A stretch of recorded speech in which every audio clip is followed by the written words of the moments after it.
ನಮಸ್ಕಾರ. ಈ ದಿನದ ವಿಶೇಷ ಸಮಾಚಾರ, ಡಿ ಕೆ ಶಿವಕುಮಾರ್ ಅವರು ಬಿಜೆಪಿಗೆ ಹೋಗ್ತಾ ಇದ್ದಾರೆ. ಕಾರಣ ಏನು? 5 ಕಾರಣಗಳಿದೆ. ನಂಬರ್ 1, ಕಾಂಗ್ರೆಸ್ ಪಕ್ಷದಲ್ಲಿ ಈಗ ಡಿ ಕೆಯ ಪರಿಸ್ಥಿತಿ ಅಧೋಗತಿ. ನಂಬರ್ 2, ಇಡಿ ಮತ್ತು ಸಿಬಿಐನಿಂದ ಮುಕ್ತಿ ಪಡೀಲಿಕ್ಕೆ. ನಂಬರ್ 3, ದ್ವೇಷ ರಾಜಕಾರಣದಿಂದ ದೂರ ಇರೋದಕ್ಕೆ. ನಂಬರ್ 4, ಡಿ ಕೆ ಸುರೇಶ್ ಮತ್ತು ಐಶ್ವರ್ಯ ಹೆಗ್ಗಡೆಯವರ ಆದೇಶದಂತೆ, ಸಲಹೆಯಂತೆ, ಆಗ್ರಹದಂತೆ. ಹಾಗೂ ನಂಬರ್ 5, ವಿರೋಧ ಪಕ್ಷವಾದ ಬಿಜೆಪಿನಲ್ಲಿ ಸಮರ್ಥರಾದ ಸಂಘಟನಾ ನಾಯಕರ ಕೊರತೆ. ಈ ಎಲ್ಲ ವಿಚಾರಗಳನ್ನು ನಿಮಗೆ ನಾನು ಸರಳವಾಗಿ, ನೇರವಾಗಿ, ಕುಲಂಕುಷವಾಗಿ, ಅಂಕಿ ಅಂಶಗಳ ಸಹಿತ ತಿಳಿಸ್ಲಿಕ್ಕೆ ಬಯಸ್ತಾ ಇದ್ದೇನೆ. ಸ್ನೇಹಿತರೆ, ನಾನು ಬಂದಿದ್ದೇನೆ. ನಾನು Prajakeeya Srinivas Belur. Welcome to Prajakeeya YouTube channel. ಮಿತ್ರರೇ, ನೀವಿನ್ನೂ ನನ್ನ ಚಾನಲ್ಗೆ ಸಬ್ಸ್ಕ್ರೈಬ್ ಆಗಿಲ್ಲ ಅಂದರೆ ದಯಮಾಡಿ ಸಬ್ಸ್ಕ್ರೈಬ್ ಆಗಿ, ಹಾಗೂ ಈ ವಿಡಿಯೋವನ್ನು ಸಂಪೂರ್ಣವಾಗಿ ನೋಡಿ. ನಿಮ್ಮ ಅಭಿಪ್ರಾಯ, ಅನಿಸಿಕೆಗಳನ್ನು ಕಾಮೆಂಟ್ಸ್ ಮೂಲಕ ತಿಳಿಸಿ. ಹಾಗಾದರೆ ವಿಚಾರಕ್ಕೆ ಬರೋಣ. ಸ್ನೇಹಿತರೆ, ಕಾಂಗ್ರೆಸ್ ಪಕ್ಷದಲ್ಲಿ ಡಿ ಕೆ ಅವರ ಪರಿಸ್ಥಿತಿ. ಡಿ ಕೆ ಶಿವಕುಮಾರ್ ಅವರು ರಾಜ್ಯ ಕಾಂಗ್ರೆಸ್ನ ಅಧ್ಯಕ್ಷರು, ಅಂದರೆ ಕೆಪಿಸಿಸಿ ಅಧ್ಯಕ್ಷರು,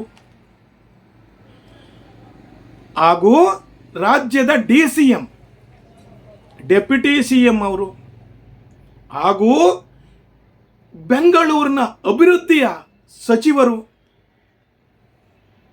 ಹಾಗೂ ಭಾರೀ ನೀರಾವರಿ ಸಚಿವರು, ಹಾಗೂ ಕಾಂಗ್ರೆಸ್ನಲ್ಲಿ ಪ್ರಭಾವಿ ನಾಯಕರು.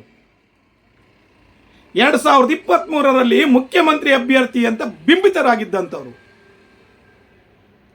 ಆದರೆ ಚುನಾವಣೆಯ ಸಮಯದಲ್ಲಿ CM ಸಿದ್ದರಾಮಯ್ಯನವರು ಹಾಗೂ ಇವರೂ ಸಹಿತ ಹೋರಾಟದ ಫಲವಾಗಿ 137 ಸೀಟುಗಳ ಪ್ರಬಲವಾಗಿ ಗೆದ್ದು ಅಧಿಕಾರ ಹಿಡಿದ್ರು.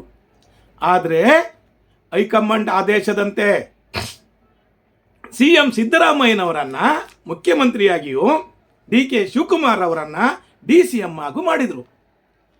ಒಂದು ಒಪ್ಪಂದದಂತೆ 2.5 ವರ್ಷಗಳ ನಂತರ ಅವರಿಗೆ ಆ ಸೀಟನ್ನು ಬಿಟ್ಕೊಡ್ಬೇಕಾಗಿತ್ತು. ಆದರೆ ಇವಾಗ ಕಾಂಗ್ರೆಸ್ ಪರಿಸ್ಥಿತಿ ಹೇಗಿದೆ ಅಂದರೆ, ಡಿ ಕೆ ಶಿವಕುಮಾರ್ ಎಷ್ಟೇ ಪ್ರಬಲವಾಗಿದ್ದರೂ ಸಹಿತ ಕಾಂಗ್ರೆಸ್ನ ಹಿರಿಯ ನಾಯಕರು, ಅಹಿಂದ ನಾಯಕರು ಎಲ್ಲರೂ ಸಹಿತ ಸಿದ್ದರಾಮಯ್ಯನವರ ಬೆಂಬಲಕ್ಕೆ ನಿಂತಿದ್ದಾರೆ. ಕಾರಣ ಏನು? ಕಾರಣ ನಂಬರ್ 1, ಡಿ ಕೆ ಅವರು ಎಲ್ಲರೊಟ್ಟಿಗೆ ಆ ಮಟ್ಟಿನ ಕೋಆರ್ಡಿನೇಷನ್ ಇಟ್ಕೊಂಡಿಲ್ಲ. ಆ ಮಟ್ಟಿನ ಮುಖ್ಯಮಂತ್ರಿ ಆಗಲೇಬೇಕು ಅಂತ ಇದ್ದೀರಲ್ಲ, ಆ ಮಟ್ಟಿನ ಕೋಆರ್ಡಿನೇಷನ್ ಇಟ್ಕೊಂಡಿಲ್ಲ. ನಂಬರ್ 2, ಡಿ ಕೆ ಶಿವಕುಮಾರ್ಲಿರುವಂಥ ಅಗ್ರೆಸಿವ್ ನೇಚರ್. ಈ ಎರಡರ ಕಾರಣದಿಂದ ಮತ್ತು ಹೈಕಮಾಂಡಿನ ಸರ್ವೆ ಪ್ರಕಾರ, ಹೈಕಮಾಂಡಿನ ಸರ್ವೆ ಏನು ಹೇಳುತ್ತೆ ಅಂದರೆ, 2023ರ ಚುನಾವಣೆಯಲ್ಲಿ, ನಾನು ಹೇಳ್ತಿರೋದಲ್ಲ, ಸರ್ವೆ ರಿಪೋರ್ಟ್, 24% ಮಾತ್ರ ಒಕ್ಕಲಿಗರು ಕಾಂಗ್ರೆಸ್ ಕೋಟ್ ಹಾಕಿದ್ದಾರೆ. 63% ಕುರುಬರು ವೋಟ್ ಹಾಕಿದ್ದಾರೆ. 82% ಮುಸ್ಲಿಮ್ಸ್ ಅವರು ಕಾಂಗ್ರೆಸ್ ಕೋಟ್ ಹಾಕಿದ್ದಾರೆ. ಅಂದರೆ ಸಿದ್ದರಾಮಯ್ಯ ಇರುವಂಥ ಮಾಸ್ ಲೀಡರನ್ನು ನೋಡಿ ಕುರುಬರು ಮತ್ತು ಮುಸ್ಲಿಮರು, ಹಿಂದುಳಿದವರು ಎಲ್ಲರೂ ವೋಟ್ ಹಾಕಿದ್ದಾರೆ. ಡಿ ಕೆ ಶಿವಕುಮಾರ್ ಅವರಿಗೆ 24% ಒಕ್ಕಲಿಗರು ಮಾತ್ರ ವೋಟ್ ಹಾಕಿದ್ದಾರೆ.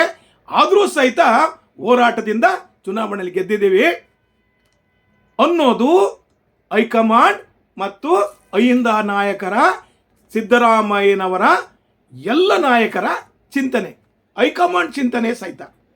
ಹಾಗಾಗಿ ಡಿ ಕೆ ಶಿವಕುಮಾರ್ ಅವರಿಗೆ 2.5 ವರ್ಷದ ಗಡುವು ಮುಗೀತು. ಆದರೂ ಸಹಿತ ಸಂಕ್ರಾಂತಿಯವರೆಗೆ ಕಾಯಬೇಕು ಅನ್ನೋವಂಥ ಮನಸ್ಥಿತಿಲಿದ್ದಾರೆ.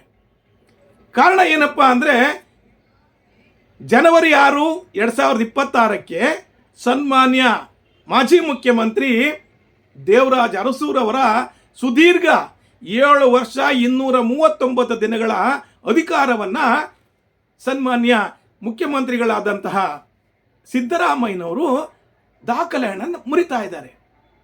ಹಾಗಾಗಿ ಅದನ್ನು ಕಳೆಯವರೆಗೂ ಸಹಿತ ಡಿ ಕೆ ಶಿವಕುಮಾರ್ ಅವರು ತಾಳ್ಮೆಯಿಂದ ಇದ್ದಾರೆ. ಅವರ ಅಭಿಮಾನಿಗಳಿಗೂ ಅವರೂ ಸಹಿತ ತಾಳ್ಮೆಯಿಂದ ಇದ್ದಾರೆ. ಅವರು ಹೈಕಮಾಂಡ್ ಮತ್ತು ಅಹಿಂದ ನಾಯಕರು ಬಹಳ ದೊಡ್ಡ ಒಂದು ಫಂಕ್ಷನ್ ಅನ್ನು ಮಾಡಿ ಅದನ್ನು ವಿಜಯೋತ್ಸವವನ್ನು ಆಚರಿಸ್ತಾ ಇದ್ದಾರೆ.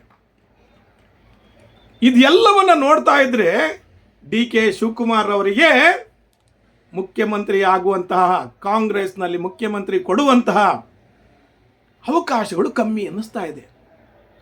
ಮುಖ್ಯಮಂತ್ರಿ ಹೋಗ್ಲಿ, ನೆಕ್ಸ್ಟ್ ಕೆಪಿಸಿಸಿ ಅಧ್ಯಕ್ಷತೆಯನ್ನ ಮತ್ತು ಸಚಿವ ಸಂಪುಟದ ಪುನರಾಯ್ಕೆಯನ್ನ ಬಹಳಷ್ಟು ಜನ ಕೇಳ್ತಾ ಇದ್ದಾರೆ. ಈಗ ಹೇಳಿ, ಸಚಿವ ಸಂಪುಟದಲ್ಲೂ ಪುನರಾಯ್ಕೆ ಆಗಿ ಕೆಪಿಸಿಸಿ ಅಧ್ಯಕ್ಷರು ಆಗಲಿಲ್ಲ ಅಂದರೆ ಡಿ ಕೆ ಅವರ ಸ್ಥಿತಿ ದುಸ್ಥಿತಿಯಾಗುತ್ತೆ. ಕಾಂಗ್ರೆಸ್ನಲ್ಲಿ ಅವರನ್ನು ಹೀನಾಯ ಸ್ಥಿತಿ ಅಂತ ಇಟ್ಕೊಳ್ಳಿ. ಮುಖ್ಯಮಂತ್ರಿನೂ ಮಾಡಲಿಲ್ಲ, ಕೆಪಿಸಿಸಿ ಅಧ್ಯಕ್ಷರೂ ಆಗಲಿಲ್ಲ ಅಂದರೆ ಅವರನ್ನು ನಂಬಿರುವಂತಹ ಅವರ ಅಭಿಮಾನಿ ಬಳಗ ಇದೆಯಲ್ಲ, MLA ಅವರು, ಅವರ ಗತಿ ಏನು? ಹಾಗೂ ಎಲ್ಲ ರಾಜಕೀಯ ಪಕ್ಷದಲ್ಲಿ ಬಣಬಣಿದಾಟ ಇದ್ದೇ ಇರುತ್ತೆ. ಇವರನ್ನ ಮುಂದಿನ ಚುನಾವಣೆಗಳಲ್ಲಿ ಹೀನಾಯವಾಗಿ ಸೋಲಿಸ್ಬಿಡ್ತಾರೆ ಅವರು. ಯಾಕೆ ಹೇಳಿ? ಮುಸ್ಲಿಮರು, ಕುರುಬರು, ಹಿಂದುಳಿದವರು ಎಲ್ಲ ಸಿದ್ದರಾಮಯ್ಯನೊಟ್ಟಿಗಿದ್ದಾರೆ. ಬೆಸ್ಟ್ ಎಕ್ಸಾಂಪಲ್ ಅಂದರೆ ಡಾಕ್ಟರ್ ಜಿ ಪರಮೇಶ್ವರನ್ನ ಸೋಲಿಸಿದ್ದು. ಯೋಚನೆ ಮಾಡಿ ಸ್ನೇಹಿತರೆ, ಡಿ ಕೆ ಶಿವಕುಮಾರ್ ಮುಖ್ಯಮಂತ್ರಿ ಆದರೆ ಮಾತ್ರ ಕಾಂಗ್ರೆಸ್ನಲ್ಲಿ ಉಳಿಲಿಕ್ಕೆ ಸಾಧ್ಯ. ಇಲ್ಲ ಅಂದರೆ ಅವರು ನೇರವಾಗಿ ಬಿಜೆಪಿಗೆ ಹೋಗ್ತಾರೆ. ನಂಬರ್ 2, ಇಡಿ CBIನಿಂದ ಅವರು ಮುಕ್ತರಾಗಬೇಕು. ದಿನನಿತ್ಯ ಜಂಜಾಟ, ಕೇಸು ವಗೈರೆ, ಡೆಲ್ಲಿ ಲಾಯರು, ಆಫೀಸು. ಹಾಗಾಗಿ ಅವರನ್ನು ಅದರಿಂದ ಈಗ ಬಿಜೆಪಿಲಿ ಒಂದು ಸಿಸ್ಟಮ್ ಇದೆ, ವಾಷಿಂಗ್ ಮಿಷನ್. ಯಾರೇ ಎಷ್ಟೇ ದೋಷಿಯಾಗಿರಲಿ ಬಿಜೆಪಿ ಬಂದ ತಕ್ಷಣ ಅವರು ನಿರ್ದೋಷಿ ಆಗ್ತಾರೆ. ನಂಬರ್ 3, ದ್ವೇಷ ರಾಜಕಾರಣ. ಡಿ ಕೆ ಶಿವಕುಮಾರ್ ನಡೆದು ಬಂದ ದಾರಿ ಇದೆಯಲ್ಲ, ಅವರು ಸನ್ಮಾನ್ಯ ದೇವೇಗೌಡರು ಅಂತವ್ರನ್ನ, HD ಕುಮಾರಸ್ವಾಮಿ ಅವ್ರನ್ನಂತಾರನ್ನ ನೇರವಾಗಿ ದ್ವೇಷಿಸಿ ಅವರನ್ನು ಸೋಲಿಸಿ ಮುಂದೆ ಬಂದಂಥವ್ರು. ಈಗ ಡಿ ಕೆ ಶಿವಕುಮಾರ್ ಅವರಿಗೂ ಸಹಿತ ರಾಜಕೀಯ ಬೇಜಾರಾಗ್ಬಿಟ್ಟಿದೆ. ಅದಕ್ಕಿಂತ ಮುಖ್ಯವಾಗಿ ಅವರ ಮಗಳು ಐಶ್ವರ್ಯರವರಿಗೆ ಈ ದ್ವೇಷ ರಾಜಕಾರಣ ಎಲ್ಲದೂ ಸಾಕಾಗೋಗ್ಬಿಟ್ಟಿದೆ. ಹಾಗಾಗಿ ಮತ್ತು ಬಿಸ್ನೆಸ್ಸಲ್ಲಿ ಸಾಲಿಡ್ ಇಂಪ್ರೂವ್ ಆಗಬೇಕು ಅಂದರೆ ಈ ಪಾರ್ಟ್ ಟೈಮ್ ಬಿಸ್ನೆಸ್ ರಾಜಕಾರಣ ಮಾಡಿ ಫುಲ್ ಟೈಮ್ ಬಿಸ್ನೆಸ್ ಮಾಡೋಣಪ್ಪ. ಆದರೆ D K Shivakumar full time politician, ಅವ್ರ ಫ್ಯಾಮಿಲಿ ಅವರೆಲ್ಲ part time politician, full time business mans. BJP ಜೊತೆ ಹೋದರೆ ದೇಶದಾದ್ಯಂತ ಬಿಸ್ನೆಸ್ಸನ್ನು ಡೆವಲಪ್ ಮಾಡ್ಬೋದು ಅನ್ನೋದು ಐಶ್ವರ್ಯ ಶಿವಕುಮಾರ್ ಮತ್ತು ಅವರ ಫ್ಯಾಮಿಲಿಯವರ ಯೋಚನೆ. ಅದೇ ರೀತಿ ದೇವೇಗೌಡರೊಟ್ಟಿಗೆ, ಕುಮಾರಸ್ವಾಮಿ ಅವರೊಟ್ಟಿಗೆ, ಎಲ್ಲರೊಟ್ಟಿಗೂ ಚೆನ್ನಾಗಿರಬೇಕು ಅಂದರೆ ನಾವು ಬಿಜೆಪಿಗೆ ಹೋಗಬೇಕು ಅಂತ. ಅದೇ ರೀತಿ ಬಿಜೆಪಿ ಯಾಕೆ ಹೋಗಬೇಕು ಅಂದರೆ ಇನ್ನೊಂದು ವೆರಿ ಇಂಪಾರ್ಟೆಂಟ್ ಪಾಯಿಂಟ್ ಅಂದರೆ ಬಿಜೆಪಿನಲ್ಲಿ ಇವರಿಗಾಗಿ BY ವಿಜಯೇಂದ್ರ ಅವರು ಕಾಯ್ತಾ ಇದ್ದಾರೆ, ಯಡಿಯೂರಪ್ಪನವರು ಕಾಯ್ತಾ ಇದ್ದಾರೆ. ಯಾಕೆಂದರೆ ಒಬ್ಬ ಸಂಘಟನೆಗೆ ಒಬ್ಬ ನಾಯಕ ಬೇಕು, ಸಂಘಟನಾ ಚತುರ ಬೇಕು. ಮುಂದಿನ ಚುನಾವಣೆಗಳಲ್ಲಿ ಗೆಲ್ಲಬೇಕು ಅಂದರೆ ಡಿ ಕೆ ಶಿವಕುಮಾರ್ ಅಂತಹ ನಾಯಕ ಬೇಕು. ಹಾಗಾಗಿ ಅವರಿಗೋಸ್ಕರ ಅವ್ರು ಕಾಯ್ತಾ ಇದ್ದಾರೆ. ಇದು ಎಲ್ಲ ಪಾಯಿಂಟ್ಗಳನ್ನು 5 ಪಾಯಿಂಟ್ಗಳನ್ನು ಯೋಚನೆ ಮಾಡಿದರೆ ಡಿ ಕೆ ಶಿವಕುಮಾರ್ ಅವರು ಕಾಂಗ್ರೆಸ್ ಏನಾದರೂ ಸಿದ್ದರಾಮಯ್ಯನ ರಾಜೀನಾಮೆ ಕೊಡಿಸಿ ಮುಖ್ಯಮಂತ್ರಿ ಮಾಡಿದರೆ ಕಾಂಗ್ರೆಸ್ ಪಕ್ಷದಲ್ಲಿರ್ತಾರೆ. ಎಲ್ಲಿವರೆಗೆ? ಸಂಕ್ರಾಂತಿ ಜನವರಿ 15ರವರೆಗೆ ವೆಯ್ಟ್ ಮಾಡ್ತಾರೆ. ಆಮೇಲೆ ಮುಖ್ಯಮಂತ್ರಿ ಮಾಡಲಿಲ್ಲ ಅಂದರೆ ನೇರವಾಗಿ ಭಾರತೀಯ ಜನತಾ ಪಕ್ಷಕ್ಕೆ, ಭಾಜಪಕ್ಕೆ ಹೋಗ್ತಾರೆ. ಇದು ನನ್ನ ಈ ಹೊತ್ತಿನ ವಿಚಾರ.